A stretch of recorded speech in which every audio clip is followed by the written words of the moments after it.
Isang planetang kahalintulad umano ng Earth o ng ating mundo ang nadiskubre ng dalawang Amerikanong astronomer.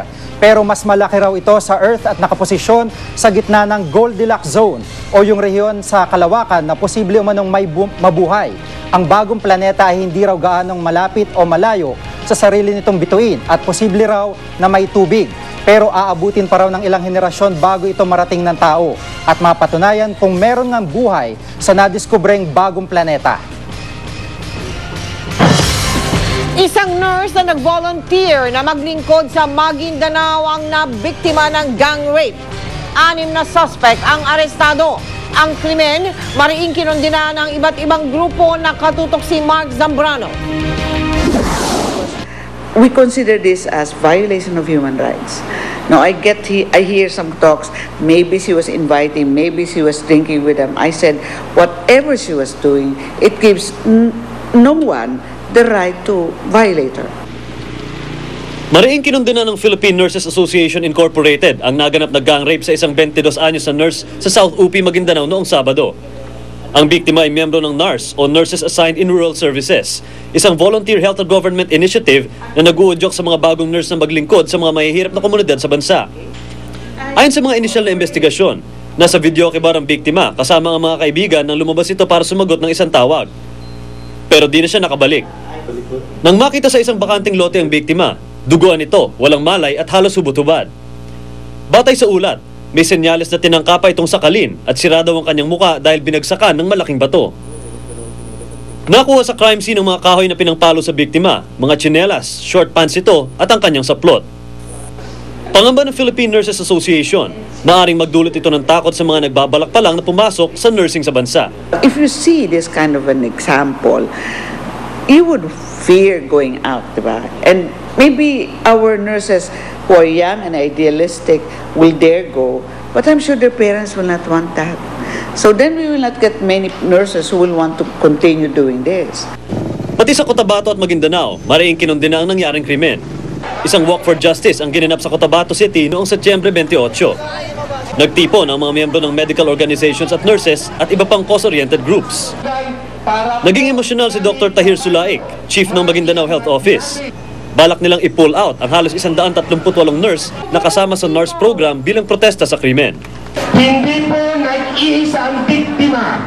Pinapabot po natin sa kanya, 10 ng kanyang mga magulang at mga kapatid, na narito po ang tunay na mga kapatid, mga magulang at mga kalahi ng biktima. Nitong Lunes din, 6 na mga suspect na huling kasama umano ng biktima bago nangyari ang krimen ang dinakip ng pulisya. Kinilala mga ito na sina Michael Calendario, Jeffrey Fernandez, Glenn Saldua, Roscon Sanglap, Darwin Escalona at Eugene Vizcara. Nasa kustodiya mga ito ngayon ng CIDG-ARMM habang isinasagawa pa ang investigasyon.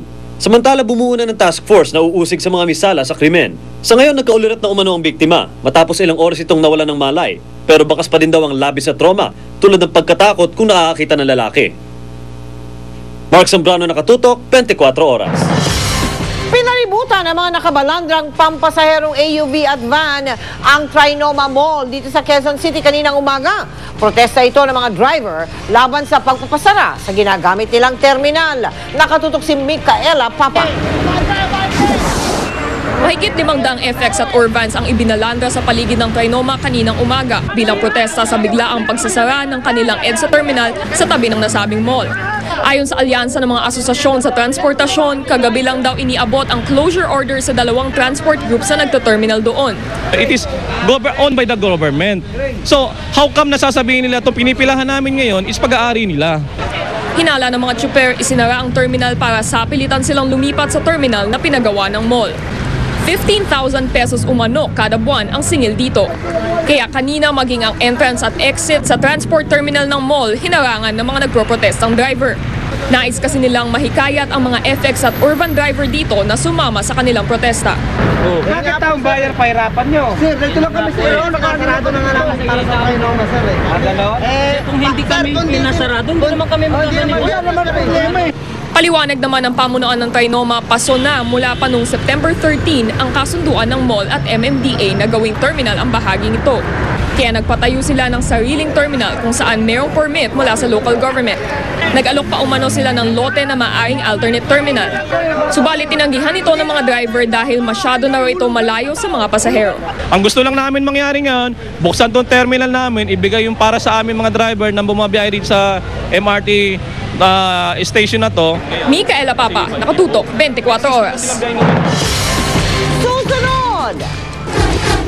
Mga alagang aso kahit po yung mga aspin, pwede raw maging singgaling ni Van Tatay. Biz Rizal na tour guide, pinaaresto sa pambubulabog sa misa sa Manila Cathedral.